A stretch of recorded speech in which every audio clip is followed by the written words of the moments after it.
Wow, saan mabibili yan? Pabili ako 1 dosena niyan, yung may pirma. Binalan niya ako ng 1 dosena. Pero pag ako nagsuot, mukhang mamahalin, ano? Pirma ko sa ilan. Hindi nasisira. Binibenta ko 15,000 isa. 15,000 isa. With signature. Kakaganyan nyo, maniniwala na talaga yan sa inyo eh. Boss, ang pogi mo nung pinapahiya ka sa TV. Talaga, syempre. May kugwapo pa ba sa isang dekalibreng FLM? Wala na. Yan na lang ang meron tayo kagwapuhan.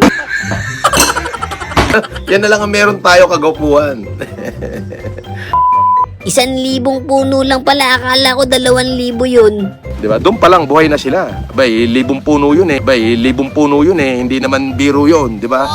Pag gumarbes yun, sabihin mo na yung 10 puno, pag gumarbes yun mga pang 500 piso, yung 1 puno. Kung sabihin mo 1,000, o di kada harvest may kalahating milyon sila. Si Nanang at si Tata Berto, hindi na nagtatrabaho dito yan. Doon yan, maraming pautang dito. Oo, sa paligid dito. So hindi na sila naghahanap buhay. Masarap ang buhay nila rito, kain tulog lang.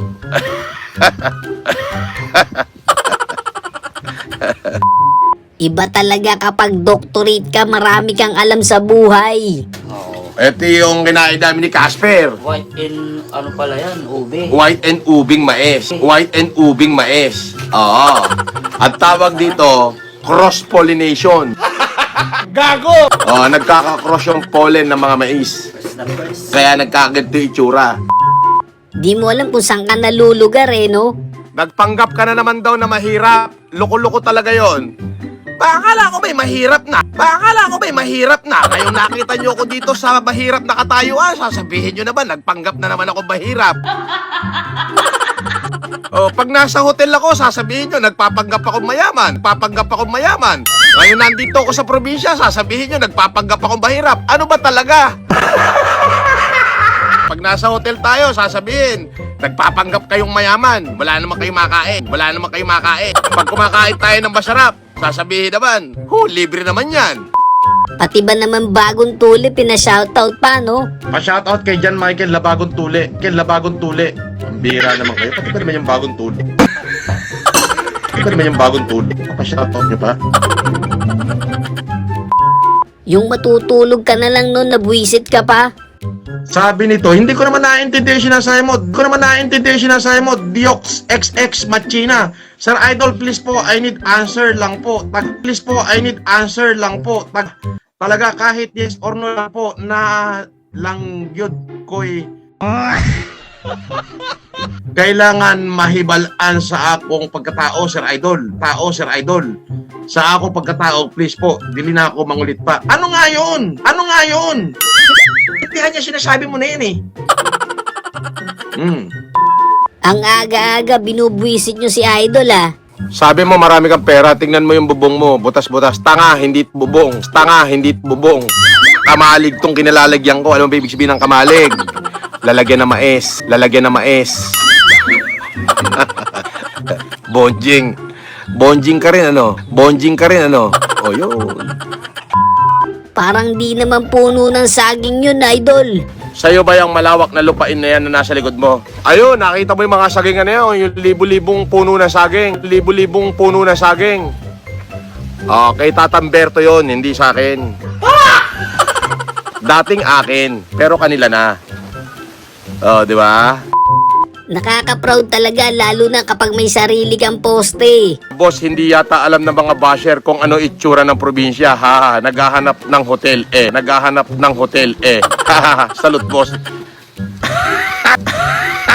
Naghahanap ng hotel. Ay, tanga. Wala kami hotel dito. Puno ng mangga, meron kami. Wala kang kapitbahay dito. Pero, may sarili kami poste ng kuryente. Gago! Di ba? Ganun yun. Eh kasi nga namimigay ka daw nun. Boss, asan daw yung wheelchair ni Nico David? Ni Nico David. Oh, ba't di siya bumili? Ba't sa akin pa siya manghihingi? Ba't di siya bumili? Ba't sa akin pa siya manghihingi? Oh, di ba? Grabe ka naman, Casper. Ba't mo pinag-drive si Idol? Walang lisensya yan. Dahil masyado ng mahal ang gasolina ngayon, nakita mo naman sa sakyan namin ni Casper. Oh. Oh, Casper. Oh, Casper. Eh, fire!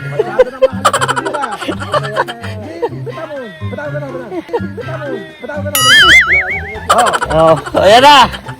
Ang mahal ng gasolina ngayon, kaya ito kami. Oh, si boss, ano naman dyan? Tingin naman, tingin naman. Hindi ko makita yan. Hindi ko makita yan. Oh. Para ano na. Oh. Oh, ayan na. Kubaw. Ayan na. Kubaw. Buhay pa naman siya. Kita nyo nga, nagla-live pa eh. Ang ina mo, Norms, buhay ka pa pala. Akala ko Ayan ka na naman eh. Nagmumura ka na naman eh. Ayoko na nga magmura, kinang ina naman oh. Gago!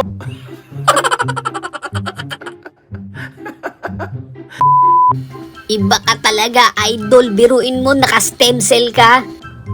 Boss, blooming na blooming ka. Ah, ganun? Tanda ko na kaya. 46 na ako, magko-47 na ako eh. Pero dahil siyempre na-stem cell ako. So yung strength ko parang mga 30 or 29. Yung strength, yung lakas. Siyempre nag-stem cell eh. Afford natin mag-stem cell. Sa Villa Medica. Oo. Bilyonaryo eh, talagang business-minded si Idol. Gawa kaya tayo ng mineral water, Casper? Anong pangalan? Paghaluin natin, Aquarant. Water. Hindi, Aquarant. Aquarant. Pinagsahalang aqua pa na tapos nawara. Aquarant. Hindi, Aquarant lang. Aquarant water. Uy, Aquarant water. Uy, ang ganda. Huwag yung sulat mo. Ang galing ng idea. Aquarant. Halata naman namin talaga na stress-free ka, Idol. Kung kailan pa ako nakulong at saka pa ako na-stress-free. Oh, yung masarap pala yung stress-free. Di mo stress-free, oh. Kalbo lang, pero kuminis ang mukha ko. Gago! Kuminis, oh, di ba? Stress-free. Kompleto sa tulog. Iba talaga kapag di ka libre ka, easy money lang. Okay, mamaya, kita-kitas tayo. God bless you. Salamat sa mga nagpalipad. O ba, by 22 minutes, kumita agad ako ng 1.5, aba. Thank you. Love you. Ano ba yung i-endorse mo, Idol? I-announce mo na nang maiwasan namin. Si FLM ay mag-i-endorse na naman. Yeah.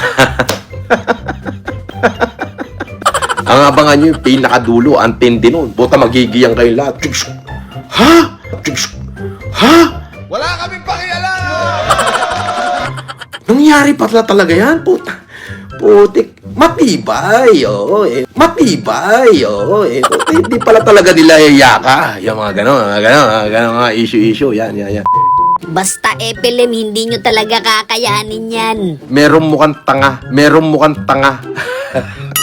Nagmukhang tanga. Oh, alam mo ba nagmukhang tanga? Hirap na hirap.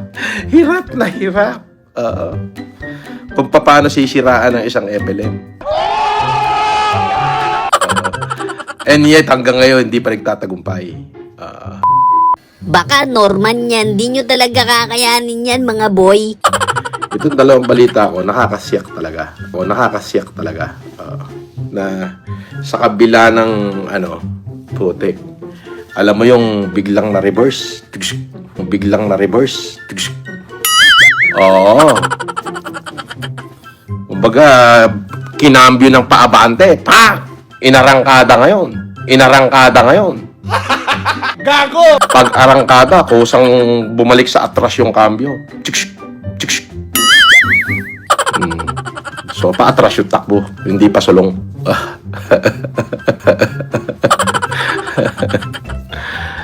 Diba? Kayo naman, dinodog show nyo na naman siya eh. Boss, hindi ka tumatanda. Huh? Huh? Ano hindi tumatanda? Tapos labo na nga mata ko eh. Lalaki lang tignan, ikaw naman. Lalaki lang tignan, ikaw naman. Siyempre. Ikaw din ang pinakamayaman sa kanila, no? Natutuwa naman ako at lahat ng kanyang mga anak ay puro successful. Yung bunso niya, manager sa Australia. Yung kanyang isa, magsusuperintendent ng DepEd. Wow! Yung isa, negosyante. Siyempre, akong pinakapanganay. Pinaka-kontrobersyal. Pero siyempre, nandun pa rin yung pagiging patriarka. Pag dumating ako ron, yung respeto, andun lahat. Yes. At they are full support to my endeavor. Oo nga, kaya nga maraming basher si Idol eh, no? Ako nga, grabe, dinurog-durog nila ako kung ano-ano ibinintang sa akin. Di ba? Gusto lang nila sirain yung pagkatao ko dahil nai-insecure sila sa akin. Dahil nayayabangan sila sa akin. Yun.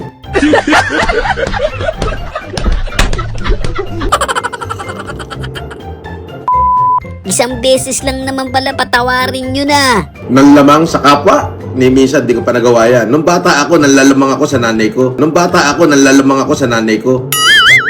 Di ba? Ako nilamangan. Ibinigay ko nga yung sarili ko ng pandemic di ba? Tapos kung pagbintangan ako, dahil ko pa kriminal. Di ba? Mas lalo kang nakilala, no, Idol? Sabi niya, masarap bang mapahiya? Nagbayad pa talaga to para basahin ko lang yung niya. Nagbayad ng $2.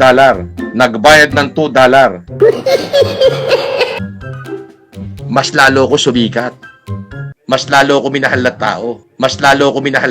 Wow! Pahiya ka, no? Diba? Ganun yun. Hayaan mo, makakarating kay Bron yan. Patrick XD out kay Coach JJ and Ronnie. JJ and Ronnie from LA. Ayan So yun lang mga kabady, no? Kung nag-enjoy kayo sa video natin, isang malupit na like, comment, and subscribe naman dyan. Thanks for watching!